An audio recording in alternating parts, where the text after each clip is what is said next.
Le prince William a admis plus tôt cette semaine que lui et sa femme Kate, duchesse de Cambridge, avaient du mal à réguler le temps d'écran de leurs enfants.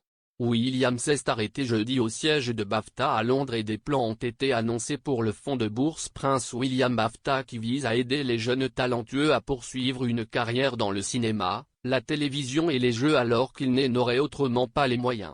Lors de sa visite, William a admis que ses 3 enfants adoraient le médium. Il a révélé que Prince George, 8 ans, est un joueur passionné, mais lui et Kate essaient de réguler son temps d'écran. La princesse Charlotte, 6 ans, et le prince Louis, 3 ans, sont un peu trop petits en ce moment pour jouer, mais ils adorent les films. William et Kate marqueront les 20 ans de leur première relation l'année prochaine. Ils se sont rencontrés pour la première fois en 2001 à l'université de St Andrews et ont commencé à se fréquenter en 2003. Ils vivaient ensemble avec 2 autres amis dans leur 2e, 3e et 4e année d'université. Mais les choses auraient pu être très différentes si William avait fait ce qu'il voulait.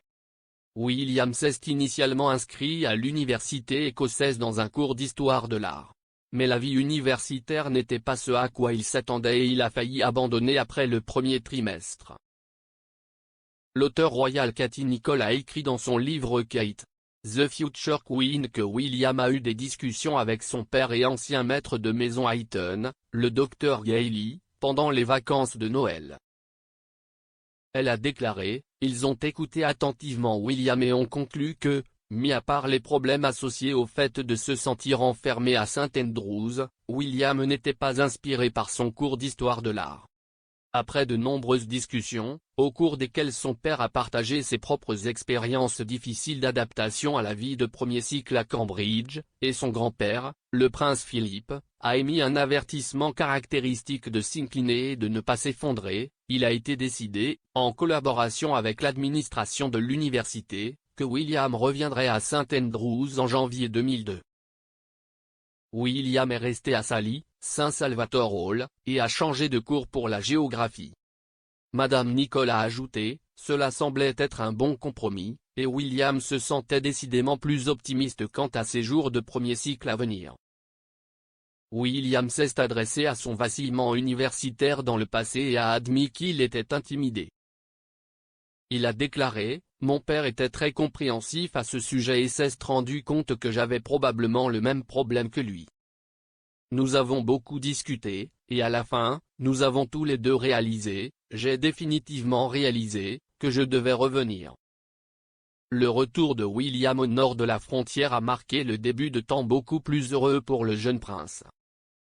Mars 2002 a marqué l'un des événements les plus importants du calendrier de St Andrews, le défilé de mode. Kate a auditionné pour l'émission caritative et a réussi. L'événement a eu lieu au Student Union et les participants au spectacle se sont vus offrir des tables les plus proches de la passerelle. Selon Andrew Sands, le chorégraphe du spectacle, William et son ami Adam England étaient assis à la table de Kate avec quelques autres. Kate a défilé sur le podium vêtue d'une longue jupe transparente. William aurait chuchoté à un ami, « Waouh, Kate est canon !» Les étudiants sont allés à diverses after-parties, William et Kate se retrouvant tous les 2 à la même fête au 14 Oak Street.B.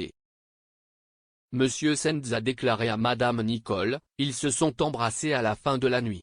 Ils étaient tous les 2 debout dans le coin du salon et je me souviens les avoir vus du coin de l'œil. Il a ajouté, tout le monde a fait semblant de ne pas en tenir compte, mais cela a fait le tour de St Andrews comme une traînée de poudre par la suite. Cependant, d'autres personnes présentes à la fête ont dit à Madame Nicholl qu'on pouvait voir Kate s'éloigner alors que William se penchait pour l'embrasser.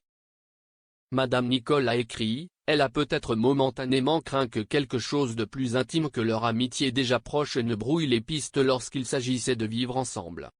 Quelle que soit la nature de l'avancée, leur relation s'est poursuivie à partir de ce moment-là.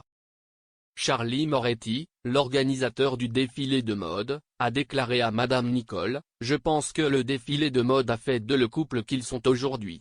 J'ai toujours été certain qu'ils seraient ensemble et peut-être que le défilé de mode a été le moment de cristallisation. »